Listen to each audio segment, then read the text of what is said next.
Our guys came and I thought they played hard. Offense, defense, special teams, well executed, and certainly happy to have a victory.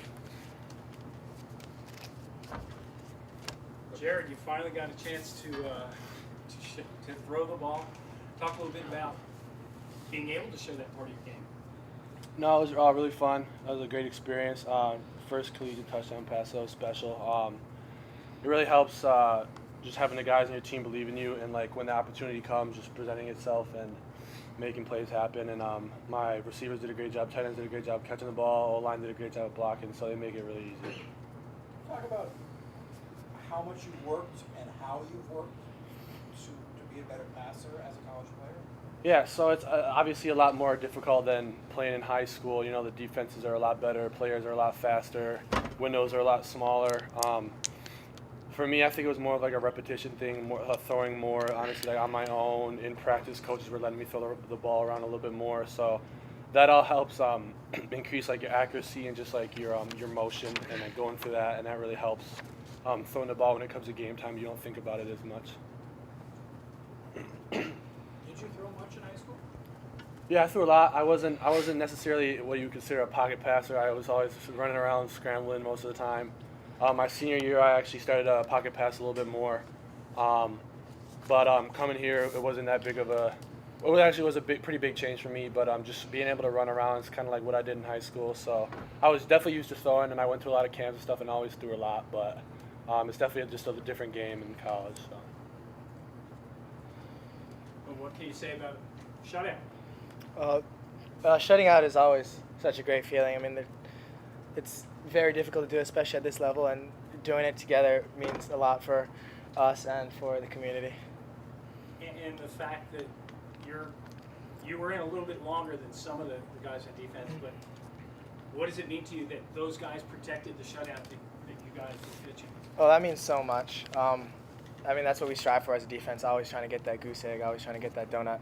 And the fact that our backup guys were able to come in and keep what the starters were able to do really meant a lot. And that's kind of what we've been harping on a lot, is just finishing these games. Like, there's been a couple other games where this second string guys give up a touchdown here and there, and we've really been harping on finishing the games and finishing your plays. So, yeah.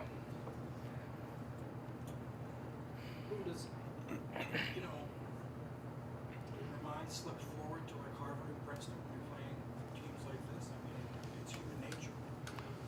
I wouldn't say my mind skips forward. I mean, especially Columbia, we've lost in the last 2 years, and so this game really means a lot. And we're just going to take it one game at a time, one practice at a time, and we're just going to keep playing.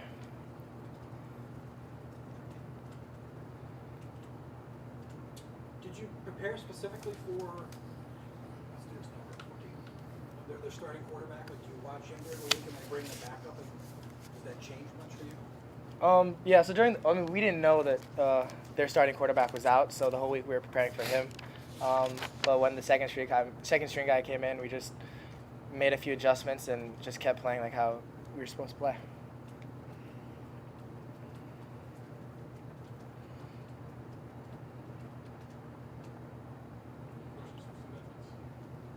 Jared, look ahead to next week. Yes, of course. As Boone stated earlier, like when you're in the game, you're not really thinking about your next opponent. But now we're full-fledged ahead. Looking forward to our game in New York versus Columbia. We're just going to plan like we plan every week, and we're prepared. We're going to be prepared to get another W.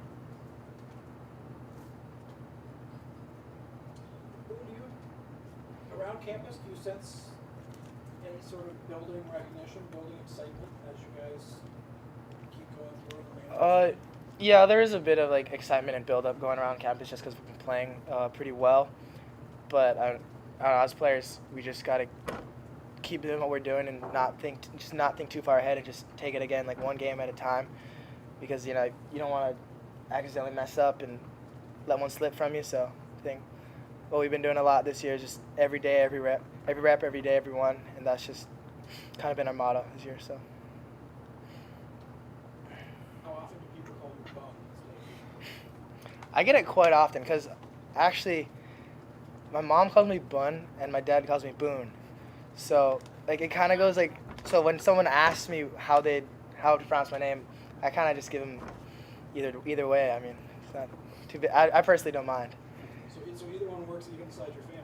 Yeah, I'm just teasing. it's all right. Thanks for coming up, guys.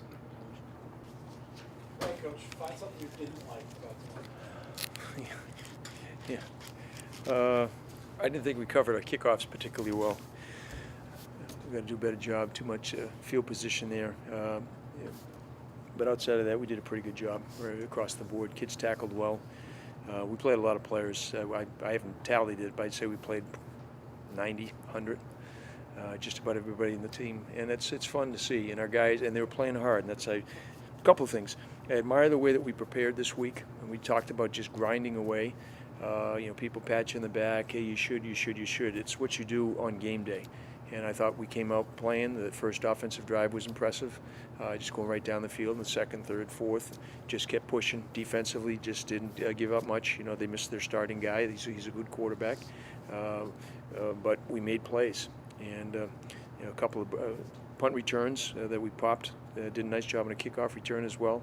So, and it was fun to get the other guys. Sometimes those guys unheralded, they don't see much action, but they're doing a great job preparing us for the games we're playing.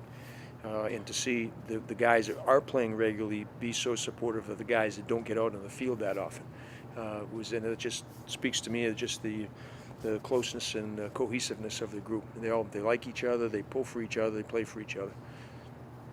So when do you find out that Duke's not playing? Does somebody upstairs call Just the down, or are you watching warm-ups, or when did you know? Yeah, I didn't know until they sent it for our offense on the field. So it was really, as Boone said, we just prepare for what we think. Nobody gives trade secrets away. So the next guy's in, and you find out what they're trying to do. Don Dobes did a wonderful job. Sammy McCorkle mixing coverages. We put pressure on the passer. He didn't have a lot of places to go. We had a lot of pass breakups, and it makes for a long day for their offense. Was there an adjustment that you made at some point when you saw maybe he's not as quick on his feet as Duke was? No, it just allowed us. We basically ran our defense, and the way they were going to run the zone, they ran their offense. Duke is just a very tough guy to pin down. So I think that hampered them a little bit. They were a little bit more conservative. They tried to run the ball, and our guys did a great job against the run. With the pass, he didn't have much time, and our guys were playing well in the edges. They tried some of those bubble screens and tried to make those things go, but our guys rallied and made plays. So it was I felt badly for them, not having their A guy in there, but that's the game. We were arguing discussing during the week when you might show Trevino's passing ability. Do you hold on to it so it's a surprise? Do you give him a chance so that he actually is done in the game? How did that thinking evolve for you? We didn't throw the ball much against Yale, and it's been just getting him healthy, and we've been throwing the ball a bunch with him. I thought Kevin, he really just play selection was wonderful, and put him in a position to make some plays. Just engenders confidence. He's completing a lot of passes in practice, but to actually go out and do it in a game, and it was fun to hear his first college touchdown pass. People can't just say, "Oh, he's going to come in and run the ball." He'll run it, but man, he can hurt you with the pass too. And people, they can't emphasize one over the other. It was nice to see him throw a long pass for a touch as well. And was that part of the idea of letting him throw the ball, is looking ahead, that okay, you're going to have to prepare for everything? Yeah, not so much. It was just he really developed, and I give him credit. He worked real hard to develop his passing proficiency, and it was just we just didn't need to do it up until this point. It was an opportunity to kind of mix and match, and we'd always had it if we needed it. But against Yale, we really didn't. So it was good for him. It's great for the opponents. Take a look at that and defend it all. So they came back from a huge deficit last week against Penn. You didn't go into the halftime and relax. No. And talking to me, the nice thing is I'm walking in and guys are saying it to each other. It's not something that we have smart kids and we have committed kids, and we've talked enough all week. The psychology of an underdog coming in and after a big emotional win, and what do you do? And okay, hey, our history has been we've relaxed a little bit. you get up a little bit, and all of a sudden, and we didn't do that tonight. And as Boone said, the second and the third team guys came in and they shut it down. And that was a source of pride for them as well. So it was fun to see. And the offensive guys, they made first downs. We completed some passes. We had a couple of miscues, some drops and whatnot, and a couple of penalties that hurt us. But we were efficient, and that's what you're looking for. You get guys in the field you expect them. The Division I football players perform, and by and large we did. So you finish up the non-conference now. You feel pretty good about where you are heading back into the Ivy League. Well, the big thing is health, and guys come through and pretty much unscathed. Nigel Alexander, we opted not to play him tonight. We could have, and we just felt they were going to hold point on him, and everyone else were in pretty good shape. And that's the big thing that you worry about this juncture in time. I think the way that we practice certainly helps, but it's this stretch. Columbia is a good football team, and they beat us 2 years in a row. Physical, they schemed us well, and so we've got to just start cranking away. It'll be obviously a real big ball game down in New York. Throw another name at you, and that's Cole Douglas, who has stuck with you through a lot and had a good JV game. You got a chance to get a kid out on the field. Yeah, no, it's fun to do that, and then the trust that we have in guys like that. You look at the running back. I think we played 6 running backs, and to play 4 quarterbacks. And a guy like Cole, really he's worked hard. He was injured during the course of the spring, so he didn't have a chance to really show a whole bunch. And then he just keeps working. And attitudinally, to be down in the depth chart as a junior.